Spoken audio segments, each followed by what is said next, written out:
Audio Jungle.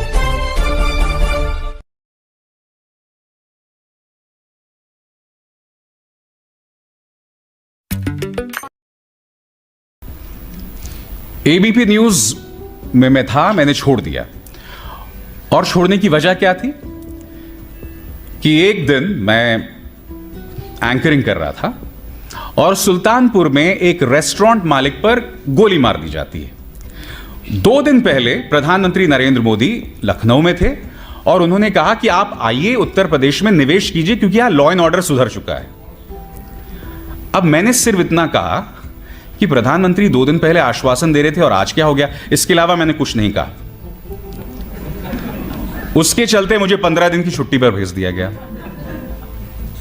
वापस आना मैंने सही नहीं समझा, मैं निकलना भी चाहता था क्योंकि मैं समझ रहा था कि मुख्य धारा की मीडिया अब पत्रकारिता करने के लायक नहीं रही।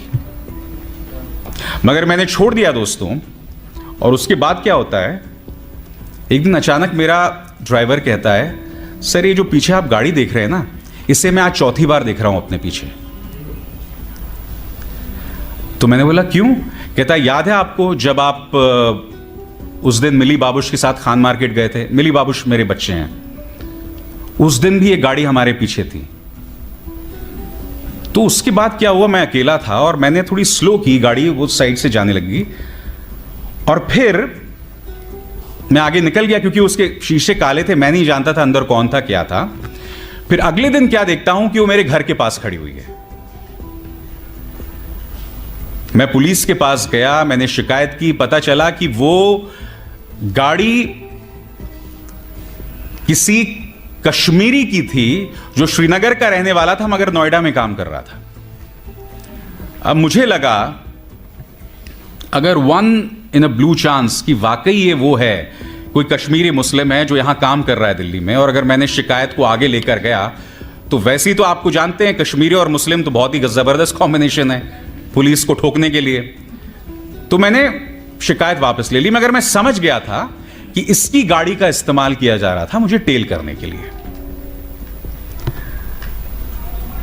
जिस चीज का जिक्र पन्नू जी ने कहा, the process is the punishment.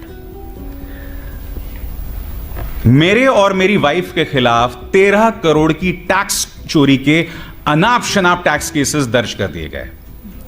उसके अंतर्गत वो लोग मेरी वाइफ के खिलाफ प्रोसिक्यूशन भी करने वाले थे क्योंकि वो मेरी पत्नी है। करीब 8 या 9 महीने तक उनके प्रमोशन को रोक के रखा गया और उनके साथ बैच था 8 और लोगों का, सिर्फ इसलिए क्योंकि उस बैच का हिस्सा मेरी वाइफ भी थी। और मुझे याद है जब ये तमाम चीजें होती थी तो आपके अपने ही जो कुछ और पत्रकार मित्र होते थे वो उसको लेके मजे लिया करते थे और कुछ लोग कहते थे अरे कोई बात नहीं यार, अगर तुम सच्चे हो तो डरने की क्या बात है। मैंने बोला डरने की तो कोई बात ही नहीं है, भाई जैसे कहा ना कि जो प्रक्रिया है वही सजा है। The process this is the punishment. 2002 से लेके 2017 तक जिस नर्क से प्रजापति परिवार गुजरा है वो प्रक्रिया ही पनिशमेंट है, वही प्रक्रिया सजा है। 2017 से पहले यह वो शख्स था जिसके सामने इस राज्य के गृह मंत्री जो है नतमस्तक होते थे। तो आप समझ सकते हैं उस परिवार को किस असुरक्षा से गुजरना पड़ा था। तो ये जो प्रक्रिया है ना, यही पनिशमेंट होता है। और आज लोग आसानी से कह देते हैं चलिए कोर्ट केसेस हो गए, कोई बात नहीं है, आप जीत जाओगे यार अगर आप सच्चे हो।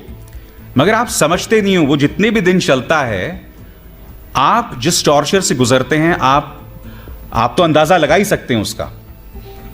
मगर लोग जिस टॉर्चर से गुजरते हैं आप समझ नहीं सकते हैं वो कितनी बढ़िया सुरक्षा है। मगर मैं यही कहूंगा आप लोगों से कि समर्थन दीजिए हमारे उन पत्रकारों का जो इन छोटे छोटे इलाकों पर काम कर रहे हैं। मैं जानता हूं कुछ ऐसे लोग हैं जो इस पेशे को बदनाम भी करते हैं। कुछ लोगों पर आरोप लगाया जाता है कि भाई जो लोकल पॉलिटिशियंस के वो लोग फिक्सर बने रहते हैं, मगर नहीं। फिर पवन जायसवाल जैसे पत्रकार भी हैं, एक मिसाल हैं छत्रपति जी जैसे भी। उनके हाथ मजबूत कीजिए, उनके हाथ मजबूत कीजिए ताकि किसी का सिला, किसी का परिणाम रामचंद्र छत्रपति जी जैसा ना हो। खैर उनकी तो एक विरासत है, मैं सिर्फ उनकी मौत की बात कर रहा हूं। वो आज जिंदा होते तो मैं नहीं जानता उनके जरिए और वो क्या क्या कर सकते थे, मगर हां, उनकी शहादत ने हम सबको एक मिसाल दी है। और दोस्तों, जाते जाते मेरा अपना वो फलसफा है, और ये फलसफा मैं अक्सर उन पत्रकारों को देता हूं जो इन मुश्किल हालात में अपना काम करते हैं। इन तेज हवाओं से घबराना नहीं है। तेज हवाओं से ना घबरा ए बाज, ये तो आती ही है तुझे ऊंचा उठाने के लिए।